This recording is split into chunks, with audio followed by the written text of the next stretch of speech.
Alright, let me guess. You need to add decals in Maya, logos, labels, stickers, and somehow it never looks quite right.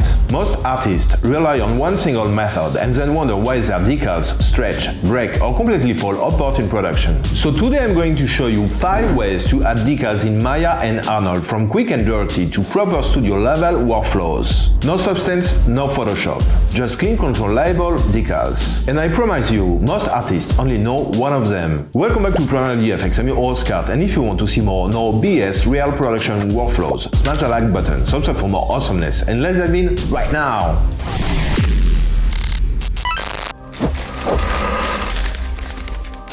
Alright, let's explore our first way to create a decal in Maya.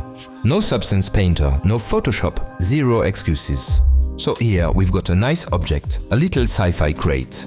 Now let's say you want to add a logo, a warning sticker, something cool on the surface. How do we do that? It's actually stupid simple. Just create a plane. Scale it up. Rotate it 90 degrees and place it in front of your object. Now let's push it a bit closer so it fits better. Activate Snap 2 points and move the plane toward the surface. It'll snap right onto the geometry. Disable snapping and now just fine-tune the position. Adjust it properly. Scale it. Place it exactly where you want your decal to sit. Nice. Now don't forget freeze transformations, delete history, center the pivot. Keep it clean, we're not animals. Alright, now let's create a quick material. Create a simple foam material. Nothing fancy. I'm going to use a map from my own decal pack. And yeah, if you're interested, you can grab it on primalvfx.com. I've got some really solid decal packs there. For this example, I'll use one from my Scavengers Refinery Decals pack. Let's pick something bold. Drag the texture into Hypershade. Connect the out color to the base color of the shader. And for the transparency, don't just plug out color in there like a maniac. Connect the out transparency into the transparency input of the shader. Apply the shader to the plane. And boom! Now we've got a clean decal sitting right on top of the crate. If you see specular highlights on it and you don't want that glossy sticker look, just reduce the specular weight or set it to black. And that's it. You can now scale it, rotate it, place it exactly where you want. Super simple, super controllable, no external tools, zero excuses. But what if you want to create multiple decals with multiple logos? That's where things start getting smarter. Let's level up. Alright, now let's step it up a bit. Instead of having just one single decal on the model, let's assume we want multiple decals placed all over the surface. Different logos, different warnings, different stamps. Something that actually feels production ready. So here's the smarter way to do it. We'll reuse our shader, apply it to all the decal planes, and this time we're going to use something called an atlas. Now what's an atlas? As you can see, inside one single texture, I've packed multiple decals together. Many logos, many graphics, all living in one map. That means instead of loading 5 different textures, 10 different textures, you load just one. Much cleaner, much smarter. So let's plug this atlas texture into our shader. Now the magic happens in the UV editor.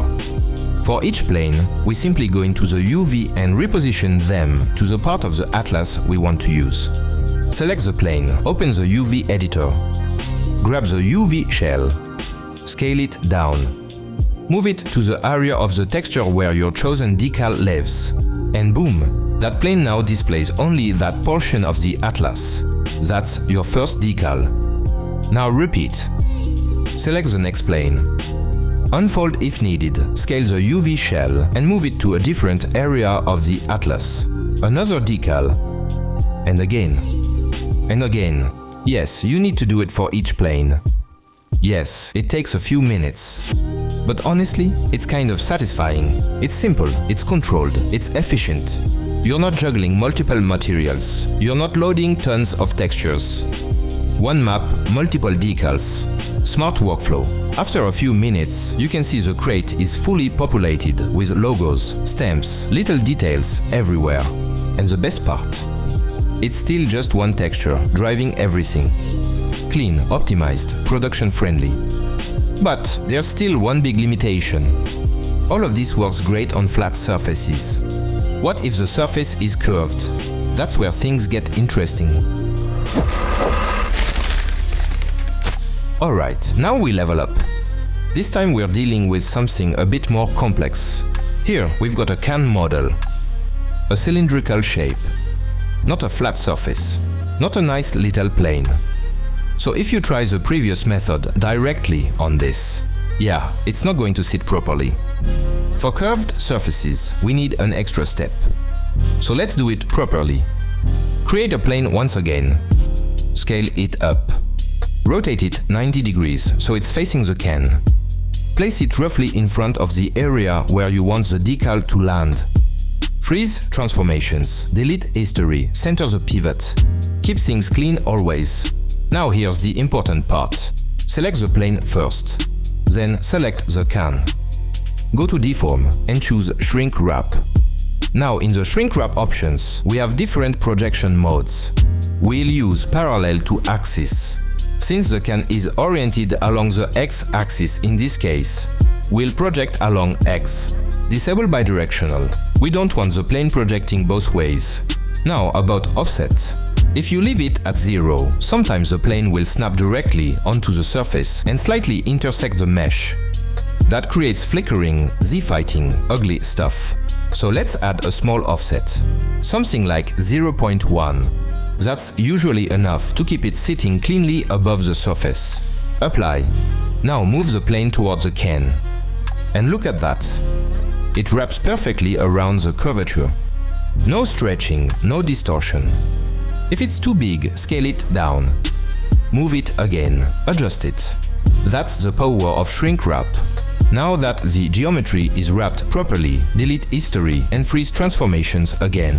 Clean result, locked in. Let's jump into Hypershade. Create a new Fong material. Call it something like decal_03. Rename the shading group properly. Let's grab a new decal texture. I'll use another one from my Dystopian decals pack. Plenty of Dystopian logos in there, perfect for this kind of surface. Drag the texture into Hypershade. Connect out color to base color. Then connect out transparency into the transparency of the shader. Apply the shader to the decal geometry. Now, if the logo looks rotated, no problem. Select the decal. Open the UV editor. Rotate the UV shell 90 degrees.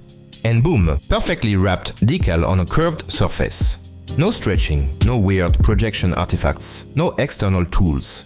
This method works on cans, bottles, helmets, curved panels. Basically anything that isn't flat. It's a bit more advanced than just slapping a plane on a surface. But once you understand it, it's ridiculously powerful.